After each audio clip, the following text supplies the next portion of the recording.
Welcome everyone to our third and final session of our Wikipedia workshop series.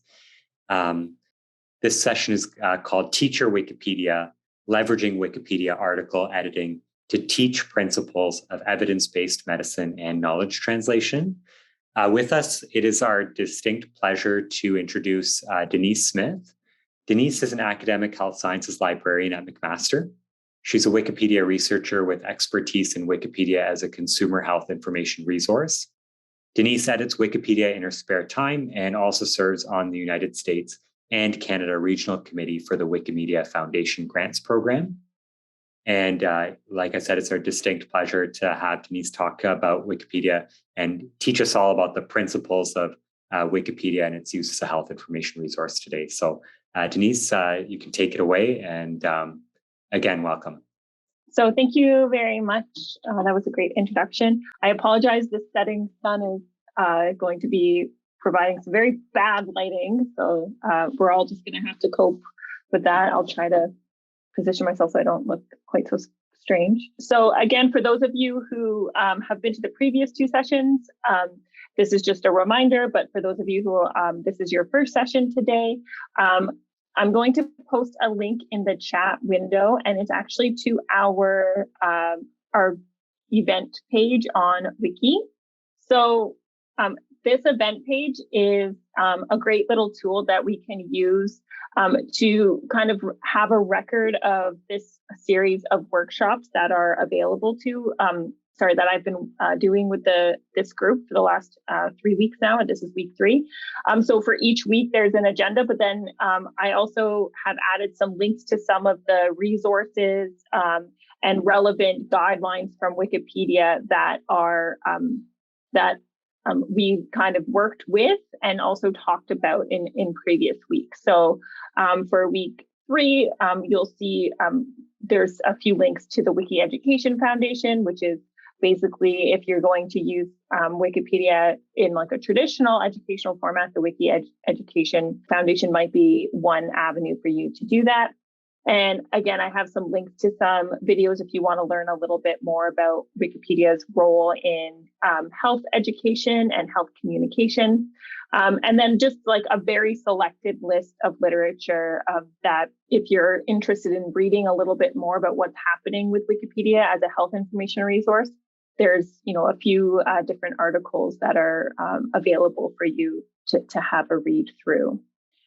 So before we start off today's agenda, I'd like to pass the mic to Siraj so he can share a story about the outcome from last week's session. All right, thank you, Denise. So last week, we created a new Wikipedia entry on a Canadian transfusion medicine specialist and hematologist by the name of Jeannie Callum. And I think the link to the Wikipedia entry is on right there on our dashboard.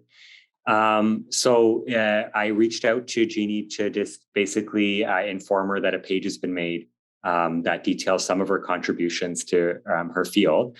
So she was totally thrilled. Actually, I'll include a quote to her email back to me, which is, "This is so nice that you are doing this. You are now in my top 10 list for men helping women." So, so I got some points, some brownie points with Jeannie Callum as a result. But actually, in all honesty, I think it really was a really nice way to contribute to Wikipedia and also kind of do our small part in righting some of the wrongs about women in science not being recognized for their contributions at the same level as men in science. I think that's we spoke about that at our last session, but it was nice to take some action with the Women in Red initiative to actually right some of those social injustices.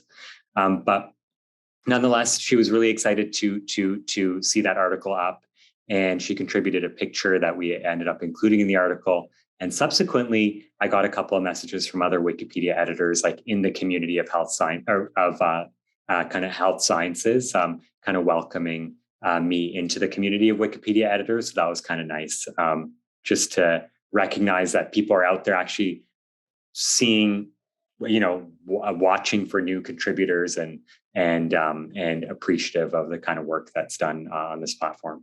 That's it. Thanks, Denise. So I'll hand over to you again. Thank you so much.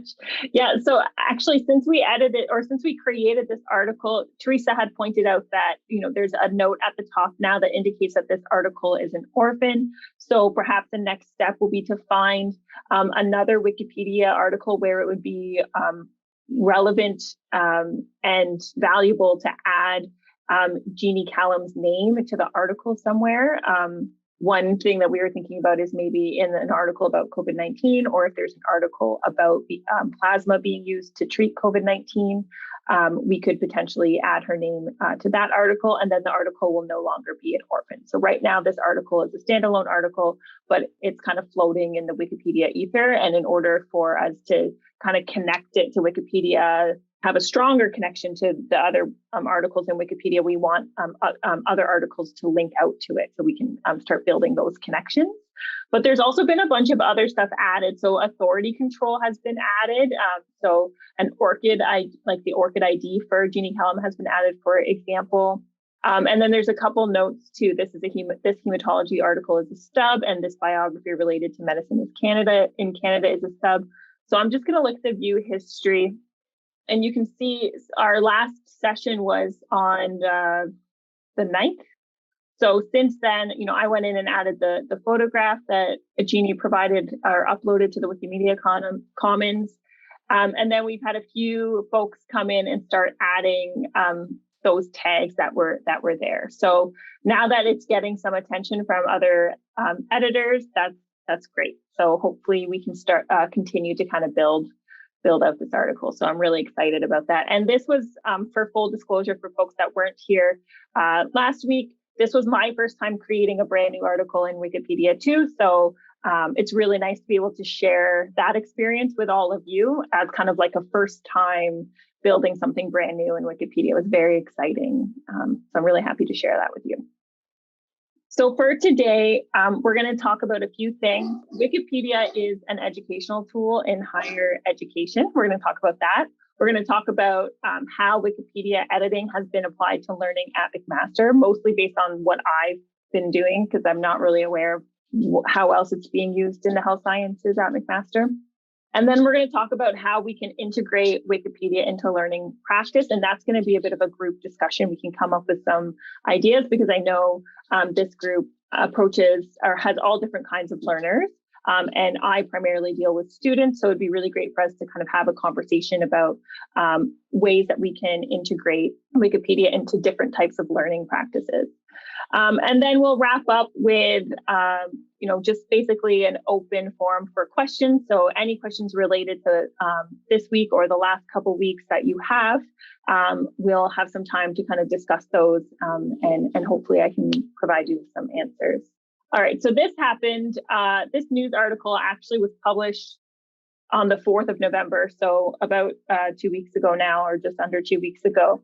And the reason why I wanted to, I have the link here if I can paste it in the chat, but the reason why I posted it in this talk is because we've talked about this a little bit already about how, the narrative that students receive, or especially like in high school, is generally just not to use Wikipedia, right? And I've talked about how we're not giving them enough credit in terms of their ability to learn how to critically engage with information on Wikipedia, when really we should be kind of focusing the narrative on how do you approach reading a Wikipedia article? How do you approach evaluating a Wikipedia article so that you know whether or not you can use, the definition for your paper?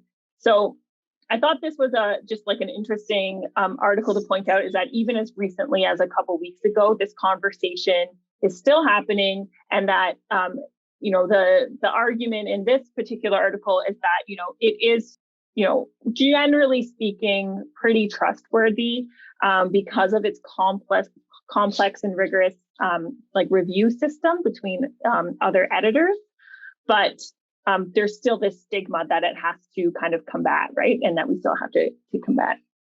So the reason why I wanted to share that article with you is because, whether there's this stigma or not, universities and learners have a role in public education, and learners at universities have things that make them really valuable to Wikipedia. They have time, they have skills, and they have the opportunity. And when editing Wikipedia is embedded into their learning, it can become something that learners kind of have to make time for, right? And so they can apply their critical appraisal, their evidence hierarchy skills, and educators, mentors can kind of create the opportunity for them to use Wikipedia to build those skills. And, Wikipedia, especially the health and medical information, is crying out for expertise. So they want, subject matter experts to kind of review these articles, particularly the ones that are being evaluated for feature article status or good article status. They really would like input from a subject matter expert. But the challenge there is that often the people with the most expertise don't necessarily have the time, and they certainly don't really have much incentive either, right? We've talked about this in previous weeks, where when it comes to, for example, someone who has a faculty appointment and expertise in a particular subject area, they can't really use their contributions to Wikipedia as to support an application for tenure, for example. So it becomes really difficult to kind of pull them in unless they're already motivated by some altruistic incentive that the information should be freely available to everyone. And then that's really the leading motivation for contributing. So when it comes to embedding Wikipedia editing in education, students or learners really have a great opportunity, and they have what the experts don't necessarily have. And they also have the opportunity to develop expertise. We all know that for example, like an undergraduate student or a graduate student can very rapidly become, can very rapidly develop expertise in a very specific topic, right? And so we can use that to our advantage when it comes time to contribute to Wikipedia.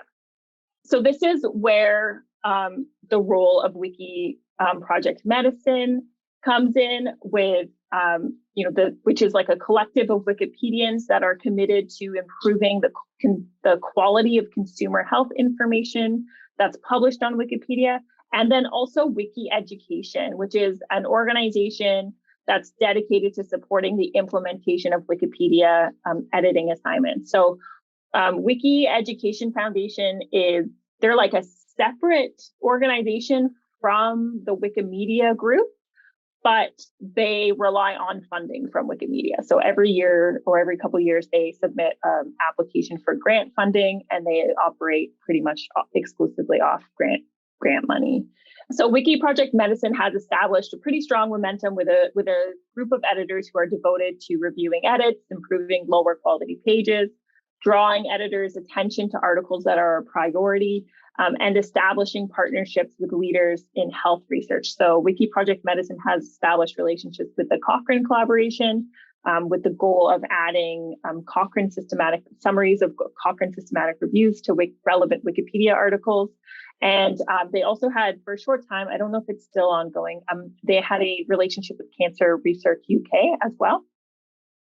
And then Wiki Education provides the learning facilitator with free resources and support for introducing a Wikipedia editing assignment to their learners. So they've been actively supporting that kind of editing for over 10 years now, and they primarily focus on colleges and universities in the United States and Canada. And what you'll find is that if you're editing the health and medical articles in Wikipedia, and you have a group of learners or a handful of learners or some students who are involved in a Wiki Education program, then Wiki Project Medicine, the editors who belong to that group or edit with that group, are very, very helpful in supporting the work that the learners are doing. And they're really great at teaching as well. So for example, and I'll talk about this a little bit later, more in depth, but the students that I'm currently teaching this term in the Bachelor of Health Sciences program, they're editing Wikipedia right now for their term project. And there's a few prominent editors from Wiki Project Medicine that are faster than me at reviewing their edits and correcting them, and either just doing straight up copy editing or reminding them of some Wikipedia contribution guidelines. One example was a student was contributing to the Alzheimer's disease article about criteria for diagnosis. And the student was citing the DSM-5, and the DSM-5 is very protective of its material, and even paraphrasing can sometimes upset the APA. So paraphrasing can upset the APA. So this one other editor was like right in there. Like I was trying to like revise the students' edits, but she was so much faster than me at like getting in there and making some changes and trying to make the sentences less similar to what the DSM-5 says. And then I, on my end, was looking for other resources that we could cite, high quality secondary sources that we could cite that would say similar things, since we know lots of, literature will probably describe the diagnostic criteria for Alzheimer's disease that comes from DSM-5. We can probably cite an article that uses that description set. So that's just one example of kind of how the two projects, like the Wiki Education Foundation and Wiki Project Medicine, can complement each other when we're using Wikipedia as a learning opportunity. So, Wikipedia does have a divisive reputation, but in my opinion, there is a really strong argument to be made for its role in higher education in a bunch of different learning contexts. And I actually recently read in a letter that I can't remember the name. I have their last name here, Callis, but it was published in Trends in Ecology and Evolution. And they wrote that the revision of Wikipedia entries can easily be incorporated into undergraduate and graduate courses. It can be incorporated easily into service activities, and it can easily be incorporated into the annual meetings of professionals associations. So there's all kinds of opportunities for learning and all kinds of opportunities available across all types of people when it comes to teaching folks how to use Wikipedia and how to edit Wikipedia.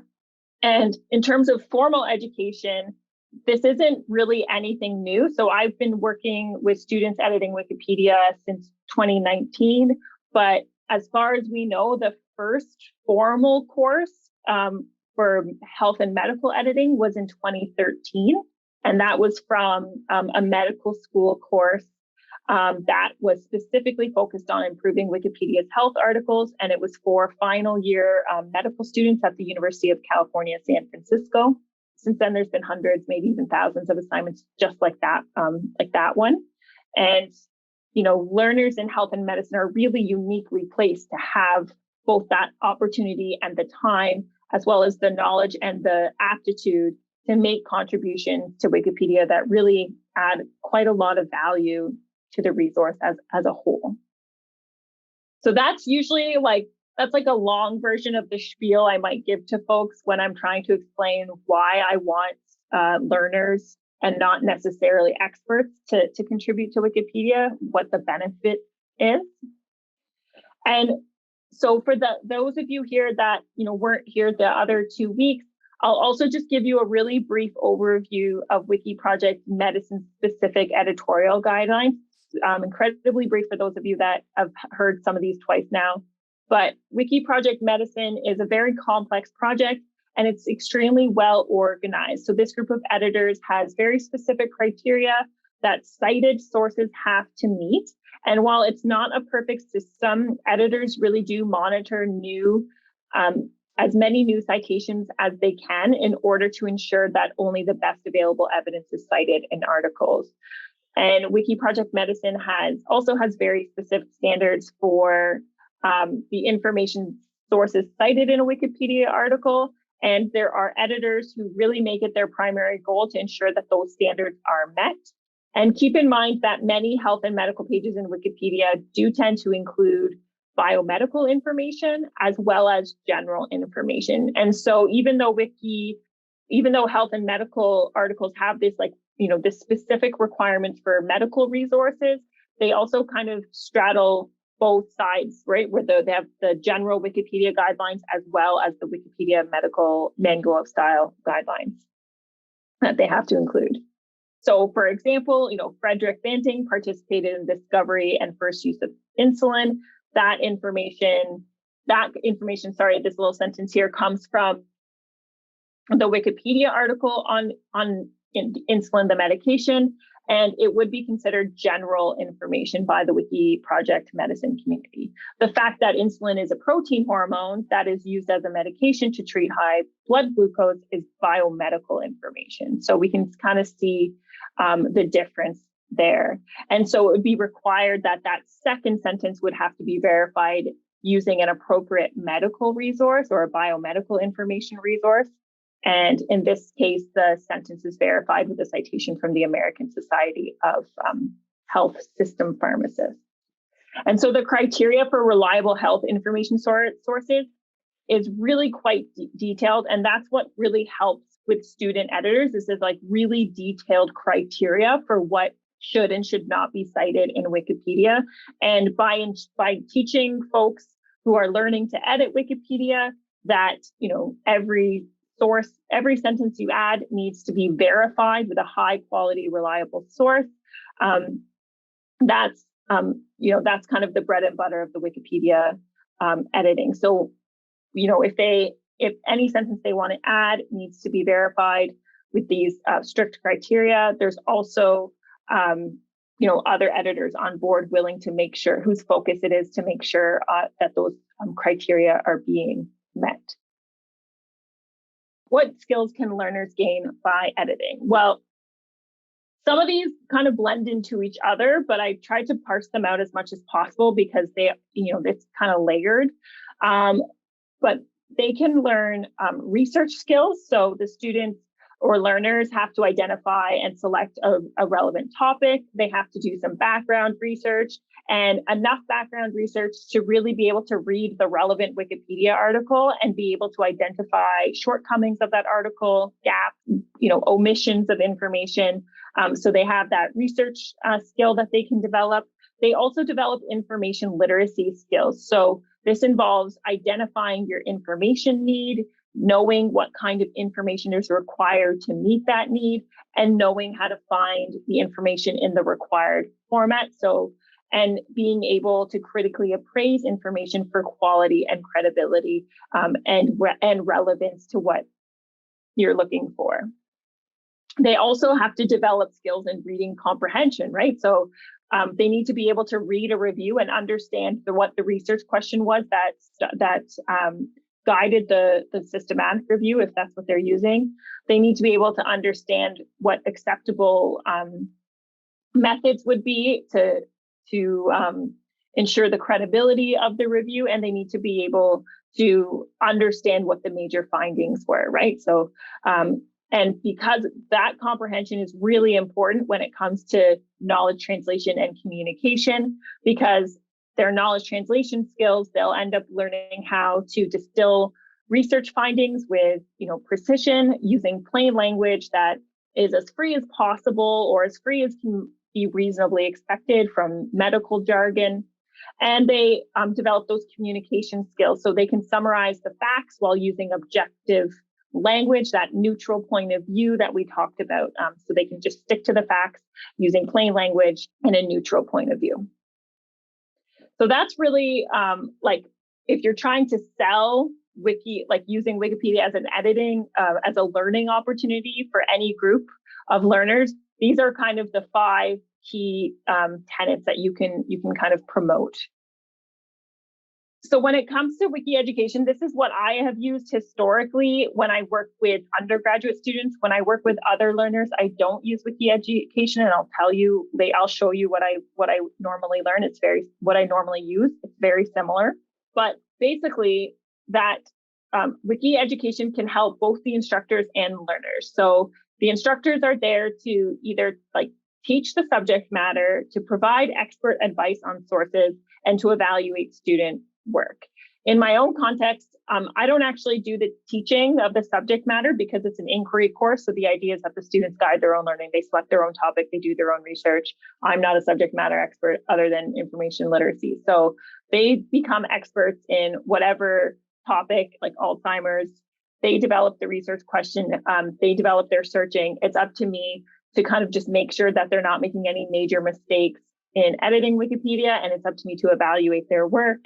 And also to provide guidance along the way when they feel a little bit like they might be drowning in information. Wiki Education provides, basically you can build a curriculum in Wiki Education that's based on like a bunch of canned like recommendations from Wiki Education. So they'll even create a 12-week course for you that is like pre-populated, and then you can just move it around and remove and add stuff as you see fit. Everything's free. It's online, so all of their services are free, and they have the dashboard management software. So it's very similar to what we've used in our program dashboard that I had you enroll in, where it's keeping track of how many editors have joined, how many articles we've edited, how many references we've added. That's all contained within a Wiki Education dashboard. And that dashboard actually will also highlight your student contributions, which I can show you later. And then also there's a live human on the end of this course. So you're assigned like a course facilitator who is available to you if you run into any issues or you have any concerns. So it's a really supportive environment. Because they're a small organization, they're grant funded. I've met every single person that works for Wiki Education in person at a single conference. So they're a really small group, and they're very, very helpful and very supportive. The learners need to find research articles that are related to their topic. They need to be able to write, a neutral fact-based encyclopedic entry for Wikipedia's audience, and they need to gain information literacy skills and gain knowledge translation skills, as I've already said. And Wiki Education provides online training for students and step-by-step guidance to article writing. And the students can also reach out to the human that's assigned as your course facilitator as well. So when we look at using Wiki Education Foundation, this is kind of what the process looks like. So Wiki Education is sitting here at the top, and they communicate with the instructors and the student editors. The instructors teach and evaluate, the student editors research, write, and learn, right? And then together, the Wikipedia articles are edited, and they are used and read by Wikipedia users. In this case, we are seeing that the statistic is about 450 million users on Wikipedia per month, and those users get access to reliable fact-based information from articles that were previously underdeveloped, right? So one of the things that I like to work on with my learners is I don't want you to select a B class article to edit. I want you to pick like a start class or C class article, because that article requires substantive contributions to be improved. And I've seen folks take even like a C class article, and I have seen students take a C class article and turn it into a good article status. And I've seen articles take a start class article and bring it up to B class. So generally I prefer the sparser articles. George, you have a question. Have the skills learners gained by editing Wikipedia been formally studied to your knowledge? Not to my knowledge. So there's been no like analysis of like skill development. I don't even know necessarily how that would be studied like quantitatively. It would be very interesting to see. But yeah, to my knowledge, I haven't seen it, but it is written about. Like I've seen lots and lots of articles published about different courses that are using Wikipedia, or different learning environments that are using Wikipedia as a learning tool. And they write anecdotally about, they might provide like quotes from students about what they've learned, but though there hasn't been any like wide, as far as I know, any like broad spectrum studies. That I haven't looked specifically in the literature for like learning outcomes of Wikipedia editing, but I've looked at the health related. I've looked at pretty much every single article published that mentions any kind of like health or medical issue. And the education piece is strong and present, but yeah, an evaluation of the learning outcomes isn't really like broad, it'd be nice to do like a nice review of that literature actually.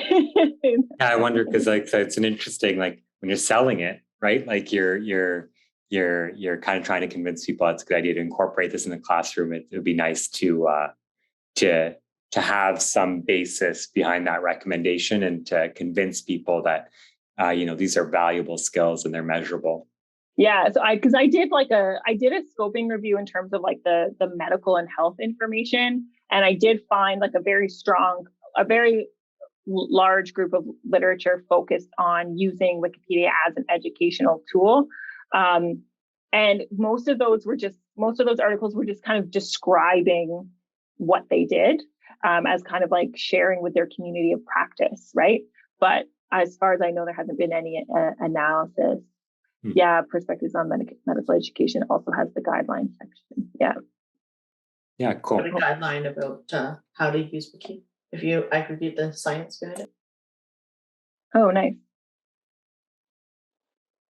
So this is Wiki Education in fall of this term. So currently they're helping 328 courses run Wikipedia assignments. So right now, this fall, registered with Wiki Education. So this isn't representative of all folks using Wikipedia as a learning tool. These are generally just students enrolled in like an undergraduate or graduate course, but there's just under 6,000 of them, and they've added 1.3 million words to Wikipedia. They've added almost 14,500 references, which is fantastic. And they've edited close to 3,500 articles cumulatively. So that's kind of the scale of the work that's being supported by Wiki Education Foundation. And I really do want to stress that it's not really representative. So this is really great, but it's only a record of the courses that are being run through Wiki Education. And, for the first couple of years that I taught with Wikipedia, I didn't use Wiki Education. And there's also situations where we're doing like teacher training or graduate student or lab, people are in labs and they're not enrolled in a formal course. Those are all contexts where using Wiki Education Foundation wouldn't necessarily work. And so those learning opportunities aren't as represented here, but it does kind of drive home gives you a sense of the impact that the work can have if we involve learners with editing Wikipedia. And then since 2010, there's been, 97,000 students registered with Wiki Education Foundation, and they've added 80 million words and worked on 109,000 articles. So you can see just how broad the impact can have. And these are all articles that were previously not as developed, and now they've been given the attention that they deserve. In my work, like last fall, I worked with 20 student editors, and they edited, as a group, like for their group project, it was actually like 8 articles. It says 31 because I made them also do some practice work in Wikipedia before they started working on a single article. But they added 610 references of like high quality systematic reviews to Wikipedia. So really substantial work when they're doing, the actual editing period took place over a course of like 6 weeks, because I had to do a bunch of, preparation work with them in the first half of the term. And since winter 2019, so the first 3 iterations of the course that I teach, 22 articles have been edited.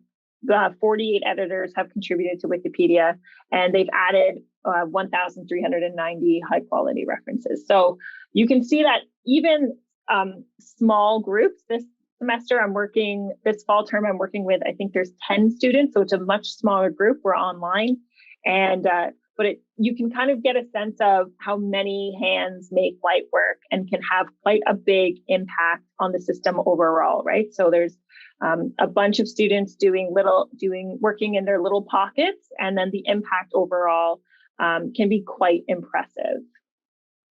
Something else that you might be excited to learn about when it comes to McMaster's learners is that one of my groups of undergraduate students decided to focus their editing project on attenuated vaccines.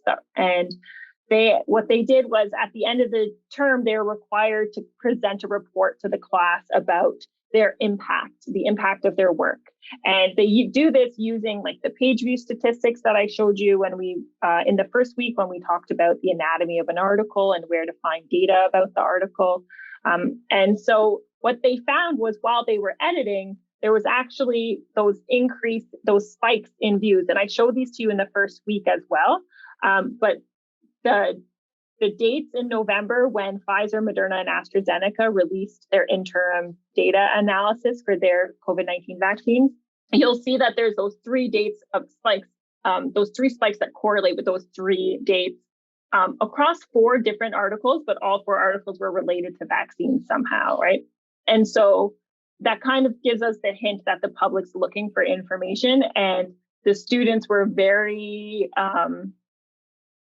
excited to see that, okay, I was contributing to this article when people were actively looking for information about this topic. And so they felt like the impact of their work, and they had felt almost like the work was really rewarding. And I had some students comment, they always have to do reflections about how the projects that they've worked on editing Wikipedia was actually the most meaningful work that they've done in their undergraduate work. And I think I get that sense from other learners that I've spoken to as well, who aren't necessarily doing it for a course, but maybe doing it in some other context, is that the work that they do is when they have the ability to go and check out the page view statistics and kind of get a sense of the impact of their work, or when they truly understand what it means for, that not everybody in the world understands the language used to describe findings or new findings.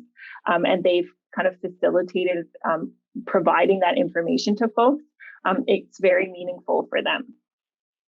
And, beyond, my own work with in the inquiry course that I teach with the undergraduate students, I also, my favorite way to actually engage with learners and have them edit Wikipedia is actually where they just work on it on their own, either for credit or as a volunteer activity under my guidance. And one of my former students actually took on an independent project, not for credit. He was just doing it because he wanted to keep editing Wikipedia, but he didn't want to do it without any guidance from someone with expertise. So I agreed to kind of support him through the process. And this student worked on the article about nutritional experiments in residential schools. And when he started editing it, it was literally 3 or 4 sentences, and that was it. And he made it into a whole complete article.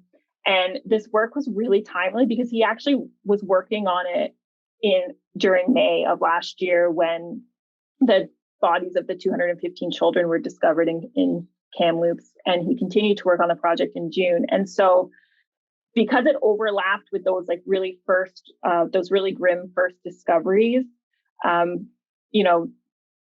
was really interesting to see the page views and how they kind of aligned with when the public began looking for information. And he was really happy to see that as the public began looking for information, that he had a role in providing access to that. So you can see here, at the end of May, early June, it's not an enormous amount of page views, but it went to almost 0 attention to being viewed over 400 times a day. So people were going to Wikipedia, they were going to Google, and they were learning more about what was happening to the folks, adults and children, Indigenous adults and children at these residential schools in terms of their nutrition experiments. And I believe this was, I had mentioned this as the nutrition experiments were mentioned as one of the atrocities committed at residential schools in the media. So, and then the other really interesting thing about this project, which I think is really interesting, and I think this is probably because I've drank the BHSC juice a little bit, but it forced my student to move beyond looking at a health issue as looking for just biomedical information, and forced to look in other fields, right? So he really needed to focus on building historical information for this article. And so he wasn't looking in the places that he would traditionally look for information. He had to look beyond his comfort zone and beyond what he knew as high quality references. And so he relearned what a reliable source meant, and he really had to straddle both of those worlds in Wikipedia, where Wikipedia reliable source guidelines and then the Wikipedia medical reliable source guidelines, and bring them together. And so that's just another example of how, like, if you're working with learners outside of like a classroom context, there's still these opportunities to learn about different kinds of information and its relevance. And we even see this in like the students every term that I work with. There, you know, in every medical article, there's usually like a history section, or there's like sometimes there's like an economics section, like the financial side of, like, you know, I think I have a group of students editing like the Healthcare in Canada article right now. So they realize that they don't have any knowledge of financial information resources or economic stuff. So it was really interesting to see, you know, them kind of move outside the like land of PubMed and explore other sources of information.